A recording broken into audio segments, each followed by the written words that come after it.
And even remember, okay, the young prophet who went to deal with an evil king in Israel. God told him, listen, go talk to go talk to the altar. And I know, what do you mean talk to the altar? What are you talking about? Well, there is a spirit that is attending to that altar. Yes, physically there's somebody there, but there is a spirit assigned to that altar. Okay, so I know in the realm of the spirit, like a person may look crazy, like, you altar, you're gonna, in 300 years, somebody's gonna come in and tear you down, and his name is gonna be XYZ. Right? It'll seem strange, right? But if you understand the realm of the spirit, you understand there's nothing strange to it. Life is spiritual. So that's why I always say, get out your flesh and get into spirit, bro, because then you'll understand more. Okay. Now, what I want to do real quick, I want to talk about certain types of altars. Okay. So, firstly, we have what's called the effigy altar. This is a sculpted image of a person. So basically, evil people, which is wizards, warlocks, and so forth, they use effigy altars to attract the spirit of the individual and affect that individual in a negative way. They may use needles, pins, keys, padlocks, chains to torment the person. It can be placed in a shrine, an evil forest, or thrown in the river. Okay? That is an effigy altar. Y'all understand? Okay, we just talked about the effigy altar. I just gave you a little bit, but y'all can go and research it, look it up for yourselves even further. Okay? And then you have what's called the pictorial altar. According to a former occultist who gave his life to Christ, the pictorial altar is one of the easiest altars to raise. The effectiveness of the effectiveness of the evil afflictions or attack is based on the fact that the picture or photograph can be placed on a satanic table, floor, or even pinned to a wall. Okay, I'm not going to go deep into each of these because I'm reading from the book, and I'll show y'all the book in a second, right? Then you have what's called sand altars, right? They say this is simple. You basically, they say they get stones of earth. They get stones or earth with the blood of an animal or fowl. So they say once the blood of the creature is mingled with the stones or earth, after some satanic rituals, the stones of earth will have the ability to attract demonic forces. So the sand altar or stones, you blood it, put the blood, they put the blood on it, and this attracts demonic beings. Okay, I'm just gonna name a few. I'm not gonna go through all of them. Okay, so they also have what's called a market altar. The market altar derives its strength from the gathering of people of different characters, backgrounds, and persuasions. There's always an energy present wherever people gather over time, just as the Bible says. It says, where 2 or 3 gather together in my name, I am there in the midst of them. And that's Matthew 18:20. Like I said, man, y'all do your own research. Look up these different altars that I'm mentioning here. Then you have the astral altar. This one is interesting. The astral altar, according to a former occultist who is now a minister of God. An astral altar is used by those who engage in astrology or star reading.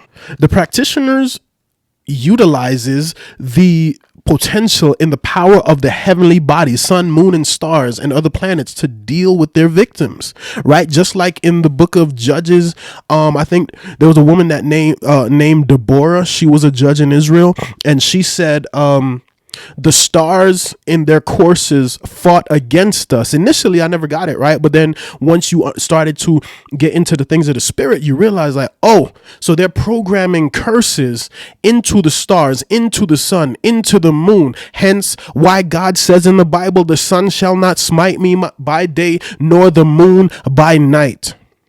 These are just different things that they use to try to come against you in the realm of the spirit. You understand? And it says, as you may be aware, everybody has a star, and you can, or destiny. Like in from the African teaching, right? Your star refers to your destiny, just like how the wise men used the star of Jesus Christ to track him to that manger.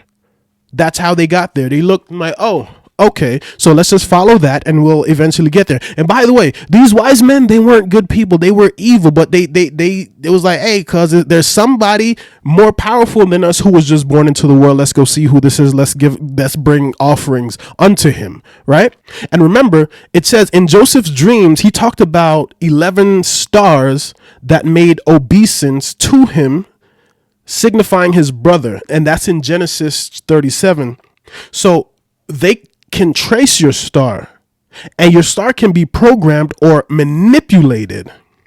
Okay, as I said before, Deborah, the prophetess, spoke words to the heavenly bodies when she was fighting alongside Barak against Sisera and the enemies that attacked the people of God. And it said, what did she say here? Remember, I just said this. They fought from heaven. The stars in their courses fought against Sisera. So I messed up. It wasn't the Sisera and his gang, but it was Deborah who understood, and the stars in their courses, what she said, it caused things to happen in the realm of the spirit, right? And you know, bodies started dropping. And they love to, these occultists love to manipulate people who are ignorant of the astral altars for their selfish end. Crystal ball altars, you understand that, you've seen the movies, like they look into it, they can speak evil over you, they can, now I'm saying, watch you in the realm of the spirit through demonic mirrors, right? Or any monitoring device, any monitoring gadgets. I know it sounds sci-fi and whatnot, but listen, it is what it is, okay? That's why I say get out your flesh and get in the spirit, boys and girls, okay? And there is what's called pot or box altars, and these are the most wickedly effective types of satanic altars. Images, items of clothing, or even body parts of the victims are normally deposited into such altars, usually after some satanic sacrifices involving the blood of living creatures. So constant projections using the name of the victims are made, right? So they'll do a thing, right? And let's say, because it said pots or boxes, right? So I was just reading a book on about the cauldrons, right? We know witches use cauldrons a lot. Okay. And they was in the cartoons and stuff, but you never really understood how powerful these things are. Right. I even had a dream a few months ago of a giant cauldron behind me. And I seen some crazy, I seen some crazy junk. Okay. And, of course I got the book and I started to pray the prayers against demonic cauldrons. Cause y'all think it's a game. It ain't no game, cuz it's not a game. Y'all understand? So the marine altars, everybody who knows about the marine spirits and so forth knows about the Queen of the Coasts and all these other demonic spirits and stuff. Y'all understand? Marine altars are usually built in rivers, streams, and oceans. These altars are often contain two main instruments of marine adoration: the effigy of the Queen of the Coast and a python curled around it. Other items in such altars must include red or white clothes. These are the main colors that rule in the marine world, red and white. So a lot of these ministers, preachers, and prophets and prophetesses love wearing the red and white. Love wearing the red and white. You never ask why. Love selling you demonic water, miracle juice, miracle pillows, miracle cakes, miracle socks, miracle whatever. You feel me? They just put miracle on it and says it will do XYZ for you. Believe in the miracle cloth. Believe in the miracle pillow. Believe in the miracle bed. Just right now for $999.99. Get you a miracle bed, and no demon in hell would be able to come against you while you sleep in the name of Jesus. I'm just playing though. But this is what these demonic people be doing, bro. Selling you all kind of stuff.